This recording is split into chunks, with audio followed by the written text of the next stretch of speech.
ಇವತ್ತು ನೋಡಿ ನಾವು ಟೊಮ್ಯಾಟೊಯಿಂದ ತುಂಬ ಡಿಫ್ರೆಂಟು ಮತ್ತು ಯುನಿಕ್ ರೆಸಿಪಿನ ಮಾಡೋಣ. ಯಾಕಂದರೆ ಈ ರೆಸಿಪಿ ಎಷ್ಟು ಜನಕ್ಕೆ ಗೊತ್ತಿದೆಯೋ ಗೊತ್ತಿಲ್ಲ, ಬಟ್ ಈ ಥರ ಟೊಮ್ಯಾಟೊದು ಈ ಥರನೊಂದು ರೆಸಿಪಿನ ಮಾಡ್ಬೋದಲ್ಲ ಅಂತ ಇವತ್ತೇ ನಾವು ಈ ವಿಡಿಯೋದಲ್ಲಿ ನೋಡ್ತಾ ಇದ್ದೀವಿ. ಇಲ್ಲಿ ನೋಡಿ ನಾನು 4 ಟೊಮ್ಯಾಟೊ ತೊಗೊಂಡು ಅದ್ರ ಜೊತೆ ಒಂದು 4 ಹಸಿಮೆಣಸಿನ್ಕಾಯಿ ಕೂಡ ತೊಗೊಂಡಿದ್ದೀನಿ. ಇವಾಗ ಇಲ್ಲಿ ಬೆಳ್ಳುಳ್ಳಿ ಕೂಡ ಸುಲಿದು ಬಿಟ್ಟು ತೊಗೊಂಡಿದ್ದೀನಿ, ಇದನ್ನು ಕೂಡ ಇದ್ರ ಒಳಗಡೆ ಹಾಕೊಳ್ಳೋಣ.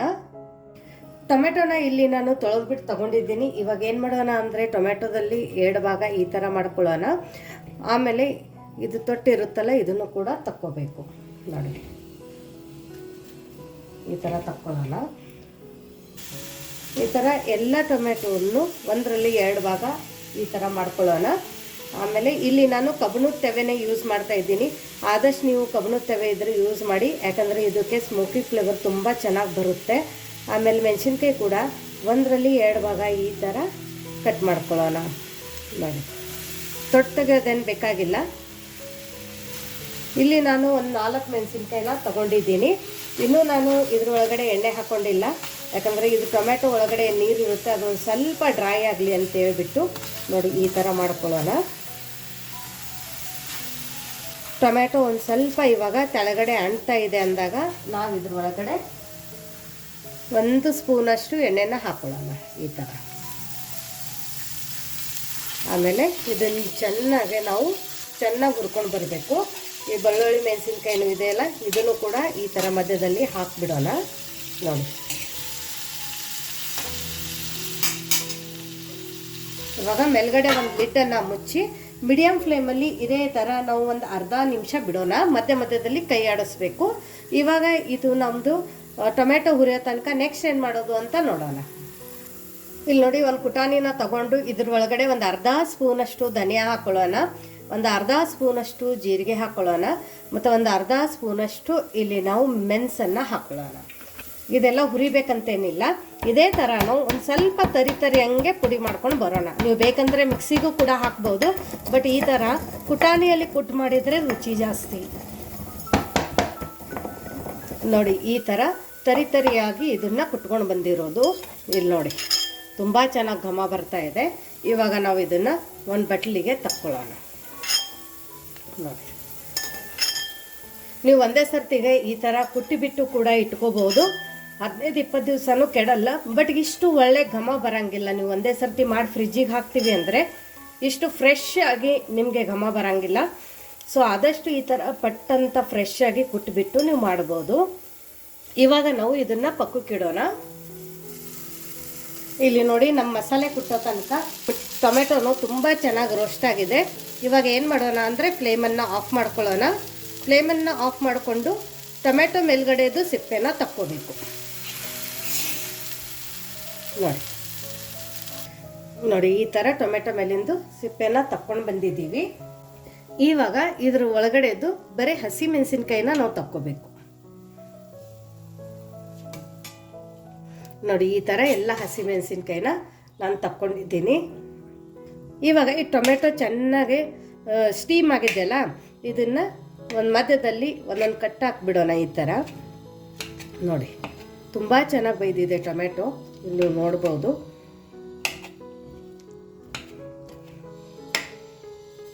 ಇವಾಗ ಇಲ್ಲೊಂದು ನಾನು ಮೆಣಿ ತಗೊಂಡಿದ್ದೀನಿ. ನೀವು ಬೇಕಂದರೆ ಗ್ಲಾಸ್ ತಗೋಬೋದು ಅಥವಾ ಬಟ್ಲು ಕೂಡ ತಗೋಬೋದು, ಇಲ್ಲ ಮಜ್ಜಿಗೆ ಕಟ್ಟೋದಿರುತ್ತಲ್ಲ ಅದನ್ನು ಕೂಡ ನೀವು ಇಲ್ಲಿ ತಗೋಬೋದು. ಸೊ ಟೊಮೆಟೊ ಜೊತೆ ನಾವು ಬೆಳ್ಳುಳ್ಳಿ ಕೂಡ ಮ್ಯಾಶ್ ಮಾಡ್ಕೋಬೇಕು. ಟೊಮೆಟೊ ಚೆನ್ನಾಗಿ ಕುದ್ದಿದ್ರೆ ಮಾತ್ರ, ಚೆನ್ನಾಗಿ ಸ್ಟೀಮ್ ಆಗಿದ್ರೆ ಮಾತ್ರ ಈ ಥರ ಬರುತ್ತೆ. ನೀವು ನೋಡ್ಬೋದು ಎಷ್ಟು ಕರೆಕ್ಟಾಗಿ ಬಂದಿದೆ. ಸೊ ಇದಕ್ಕೆ ಸ್ಮೋಕಿ ಫ್ಲೇವರ್ ಕೂಡ ಬರ್ತಾ ಇದೆ. ಇವಾಗ ಏನು ಮಾಡೋಣ ಅಂದರೆ ಈ ಟೊಮೆಟೊನ ನಾವು ಈ ಥರ ಒಂದು ಪಾತ್ರೆಯಲ್ಲಿ ಹಾಕ್ಕೊಳ್ಳೋಣ. ಮಣ್ಣಿನ ಪಾತ್ರೆ ಇದ್ದರೆ ಮಾಡ್ಕೊಳ್ಳಿ, ತುಂಬ ಸಖತ್ತಾಗಿ ಟೇಸ್ಟ್ ಕೊಡುತ್ತೆ, ಅಥೆಂಟಿಕ್ ಟೇಸ್ಟ್ ಕೊಡುತ್ತೆ. ಇಲ್ಲ ಅಂದರೆ ನೀವು ನಿಮ್ಮ ಮನೆಯಲ್ಲಿ ಸ್ಟೀಲ್ ಪಾತ್ರೆಯಲ್ಲಿ ಮಾಡ್ಕೊತೀನಿ ಅಂದರೆ ಮಾಡ್ಕೋಬೋದು. ಬಟ್ ಒಂದು ಸರ್ತಿ ಮಣ್ಣಿನ ಪಾತ್ರೆಯಲ್ಲಿ ಇದನ್ನು ಮಾಡ್ಕೊತೀನಿ, ತುಂಬ ಚೆನ್ನಾಗಿರುತ್ತೆ. ನೋಡಿ ಎಲ್ಲ ಟೊಮೆಟೊನು ಈ ಥರ ಹಾಕ್ಕೊಂಡಿರೋದು. ಇವಾಗ ಇದ್ರ ಒಳಗಡೆ ಸ್ವಲ್ಪ ಅರಿಶಿಣದ ಪುಡಿನ ಹಾಕ್ಕೊಳ್ಳೋಣ, ಸ್ವಲ್ಪ ಉಪ್ಪು ಹಾಕ್ಕೊಳ್ಳೋಣ. ಉಪ್ಪನ್ನು ನೋಡಿಬಿಟ್ಟು ಹಾಕ್ಕೊಳ್ಳಿ. ಆಮೇಲೆ ಇದ್ರ ಒಳಗಡೆ ನೀರನ್ನು ಹಾಕ್ಕೊಳ್ಳೋಣ. ನೀವು ಕನ್ಸಿಸ್ಟೆನ್ಸಿನ ನೋಡಿಕೊಂಡು ಇದ್ರ ಒಳಗಡೆ ನೀರನ್ನು ಹಾಕ್ಕೊಳ್ಳಿ. ಇವಾಗ ಈ ಮಜ್ಜಿಗೆ ಕಡಿಯೋದ್ರಲ್ಲಿ ಇದನ್ನು ಒಂದು ಸರ್ತಿ ಈ ಥರ ಕಡಿಯೋಣ. ನೋಡಿ ಈ ಥರ ಚೆನ್ನಾಗಿ ಕಡ್ಕೊಳ್ಳಿ. ಅಕಸ್ಮಾತ್ ಟೊಮೆಟೊದು ಏನಾದರೂ ಒಂದು ಸ್ವಲ್ಪ ದಪ್ಪ ದಪ್ಪ ಪೀಸ್ ಉಳಿದಿದ್ರೆ ಅದನ್ನು ಕೂಡ ಚೆನ್ನಾಗಿ ಇದ್ರ ಒಳಗಡೆ ಮ್ಯಾಶ್ ಆಗುತ್ತೆ. ನೋಡಿ ಇವಾಗ ಇದನ್ನು ನಾವು ಕುದಿಯೋಕೆ ಇಡೋಣ. ಒಂದು ಸರ್ತಿ ಇದನ್ನು ಕೈ ಆಡಿಸ್ಕೊಳ್ಳೋಣ. ಮಣ್ಣಿನ ಪಾತ್ರೆ ಇದ್ದರೆ ಲೋ ಟು ಮೀಡಿಯಮ್ ಫ್ಲೇಮನ್ನು ಯೂಸ್ ಮಾಡಿ. ನೀವು ಡೈರೆಕ್ಟಾಗಿ ಹೈ ಫ್ಲೇಮನ್ನು ಯೂಸ್ ಮಾಡೋಂಗಿಲ್ಲ. ಸ್ಟೀಲಿನ ಪಾತ್ರೆ ಆದರೆ ಮೀಡಿಯಮ್ ಫ್ಲೇಮಲ್ಲಿ ನೀವು ಯೂಸ್ ಮಾಡ್ಕೋಬೋದು. ಸೊ ನೋಡಿ ಇವಾಗ ಈ ಥರ ಕೈ ಆಡಿಸ್ಬಿಟ್ಟು ನೀವು ಉಪ್ಪು ಬೇಕಂದರೆ ಇವಾಗಲೇ ಹಾಕೋಬೋದು. ನಾನು ಹಾಕಿರೋದು ಉಪ್ಪು ಕರೆಕ್ಟಾಗಿದೆ. ಆ ಟೊಮೆಟೊದು ಇದ್ರ ಒಳಗಡೆ ಏನೂ ಹಾಕಿಲ್ಲ ಅಂದ್ರೂ ನಡೆಯುತ್ತೆ. ಇದೇ ಥರ ತಿನ್ಬೋದು, ಅಷ್ಟೂ ಚೆನ್ನಾಗಿ ಅನ್ನಿಸ್ತಾ ಇದೆ ಇದು ಫ್ಲೇವರು. ನೋಡಿ ಇವಾಗ ಇದನ್ನು ಕುದಿ ಬರೋ ತನಕ ಇಲ್ಲಿ ಒಂದು ಒಗ್ಗರಣೆನ ರೆಡಿ ಮಾಡ್ಕೊಳ್ಳೋಣ. ನೋಡಿ ಇವಾಗ ಇಲ್ಲಿ ಒಗ್ಗರಣೆ ಪಾತ್ರೆಯಲ್ಲಿ ನಾವು ಒಂದು ಸ್ವಲ್ಪ ಎಣ್ಣೆ ಹಾಕೊಳ್ಳೋಣ. 1 ಸ್ಪೂನ್ ಎಣ್ಣೆ ಸಾಕು, ಜಾಸ್ತಿ ಬೇಡ. ನೋಡಿ ಎಣ್ಣೆ ಚೆನ್ನಾಗಿ ಕಾಯ್ದ ನಂತರ ಇದ್ರೊಳಗಡೆ ಸಾಸಿವೆ ಹಾಕೊಳ್ಳೋಣ, ಸ್ವಲ್ಪ ಜೀರಿಗೆ ಹಾಕೊಳ್ಳೋಣ, ಸ್ವಲ್ಪ ಹಿಂಗ ಹಾಕೊಳ್ಳೋಣ, ಆಮೇಲೆ ಕರಿಬೇವಿನ ಸೊಪ್ಪನ್ನು ಹಾಕೊಳ್ಳೋಣ, ಒಣಮೆಣಸಿನ್ಕಾಯಿನ ಹಾಕೊಳ್ಳೋಣ. ಇವಾಗ ಇದ್ರ ಜೊತೆ ನಮ್ಮದು ಸ್ಪೆಷಲ್ ಮಸಾಲ ನಾವು ಏನು ಇವಾಗ ಮಾಡ್ಕೊಂಡು ಕುಟ್ಕೊಂಡು ಇಟ್ಕೊಂಡಿದ್ವಲ್ಲ ಆ ಮಸಾಲೆನ ಹಾಕೊಳ್ಳೋಣ. ಸೊ ಕ್ವಾಂಟಿಟಿ ನೋಡಿಬಿಟ್ಟು ಇಲ್ಲಿ ಮಸಾಲೆಯನ್ನು ಹಾಕ್ಕೊಳ್ಳಿ. ಇಲ್ಲಿ ನಾನು ಒಂದು ಅರ್ಧ ಮಸಾಲೆನೇ ಹಾಕ್ಕೊಂಡಿದ್ದೀನಿ. ಯಾಕಂದ್ರೆ ಮೆಣಸು ಕೂಡ ಖಾರ ಇರುತ್ತೆ. ಮನೇಲಿ ಚಿಕ್ಕ ಮಕ್ಕಳು ಇದ್ದರೆ ನೀವು ಒಂದು ಸ್ವಲ್ಪ ಮೆಣಸು ಕಡಿಮೆ ಹಾಕ್ಕೋಬೋದು. ನೋಡಿ ನೆಗಡಿ ಕೆಮ್ಮು ಜ್ವರ ಬಂದಾಗ ಈ ಥರ ಒಂದು ಬೇಳೆ ಇಲ್ಲದೆ ಒಂದು ರೆಸಿಪಿನ ಮಾಡ್ಕೋಬೋದು, ತರಕಾರಿ ಇಲ್ಲದೆ ಒಂದು ರೆಸಿಪಿನ ಮಾಡ್ಕೋಬೋದು. ಇವಾಗ ನೋಡಿ ಇದು ಒಗ್ಗರಣೆ ರೆಡಿ ಆಗಿದೆ. ನೋಡಿ ಎಲ್ಲಿ ಎಣ್ಣೆ ಕಾಣಿಸಲ್ಲ, ಅಷ್ಟು ಚೆನ್ನಾಗಿದ್ದು ನಮ್ಮದು ಒಗ್ಗರಣೆ ಆಗಿದೆ. ಆಮೇಲೆ ಇದೇ ಬಿಸಿಯಲ್ಲಿನೇ ನಮ್ಮದೆಲ್ಲ ಏನು ಮಸಾಲೆ ಇತ್ತಲ್ಲ ಅದನ್ನು ಕೂಡ ಹುರ್ಕೊಂಡಾಗಿದೆ. ಇವಾಗ ನೆಕ್ಸ್ಟ್ ನಾವು ಇದನ್ನು ನೋಡಿ ಇಲ್ಲಿ ನಮ್ಮ ಟೊಮೆಟೊ ರಸ ಕುದೀತಾ ಇದೆ ಅಲ್ಲ, ಈ ಟೈಮಲ್ಲಿ ನಾವು ಮಾಡ್ಕೊಂಡು ಬಂದಿರೋಂಥ ಒಗ್ಗರಣೆನ ಹಾಕೋಬೇಕು.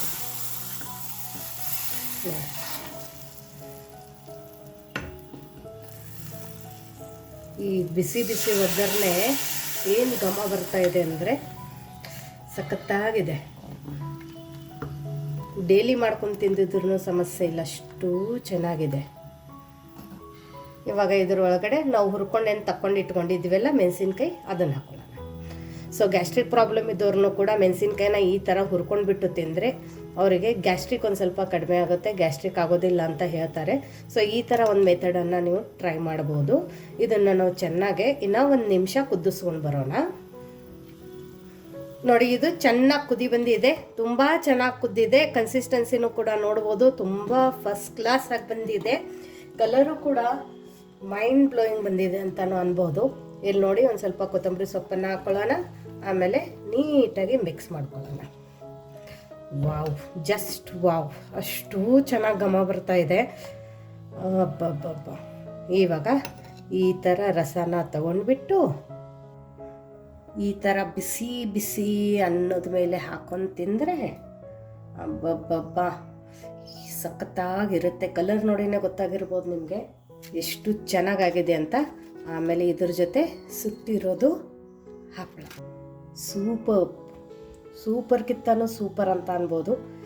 ನನಗಂತೂ ವೇಟ್ ಆಗ್ತಾ ಇಲ್ಲ, ಟೇಸ್ಟ್ ಮಾಡಿ ಹೇಳ್ತೀನಿ. ಇನ್ನೂ ಯಾರು ನೀವು ನಮ್ಮದು ವಾಟ್ಸಪ್ ಗ್ರೂಪನ್ನು ಜಾಯ್ನ್ ಆಗಿಲ್ಲ ಅಂದರೆ ವಾಟ್ಸಪ್ ಗ್ರೂಪನ್ನು ಜಾಯ್ನ್ ಆಗೋದನ್ನು ಮರಿಬೇಡಿ. ಯಾಕಂದರೆ ವಾಟ್ಸಪ್ ಗ್ರೂಪ್ ಲಿಂಕನ್ನು ನಾನು ಡಿಸ್ಕ್ರಿಪ್ಷನ್ ಬಾಕ್ಸಲ್ಲಿ ಕೊಟ್ಟಿದ್ದೀನಿ. ಅದ್ರ ಜೊತೆ ಈ ಹಪ್ಪಳ ಹಬ್ಬಬ್ಬ, ಹಾಂ ಎಲ್ಲಿ ಸಿಗಲ್ಲ ನಿಮಗೆ ಈ ರೆಸಿಪಿ. ಎಷ್ಟು ಅದ್ಭುತವಾಗಿದೆ ಅಂದರೆ ನಾನು ಗ್ಯಾರಂಟಿ ಕೊಡ್ತೀನಿ, ಒಂದು ಸರ್ತಿ ನೀವು ಈ ಥರ ಮಾಡಿದರೆ ಪದೇ ಪದೇ ವಾರದಲ್ಲಿ 4 ಸಲ ಮಾಡ್ಕೊಂಡು ತಿಂತೀರ, ಅಷ್ಟೂ ಚೆನ್ನಾಗಿದೆ. ಒಂದು ಸರ್ತಿ ಮಾಡಿ ಹೇಗೆ ಬಂತು ಅಂತ ಕಮೆಂಟ್ ಮೂಲಕ ತಿಳಿಸೋದನ್ನು ಮರಿಬೇಡಿ. ಮತ್ತೆ ಸಿಗೋಣ ನಾವು ಇದೇ ಥರ ಹೊಸ ಹೊಸ ರೆಸಿಪಿ ಜೊತೆ ವಿಶ್ಫುಲ್ ಅಡುಗೆ ಮನೆಯಲ್ಲಿ. Thank you.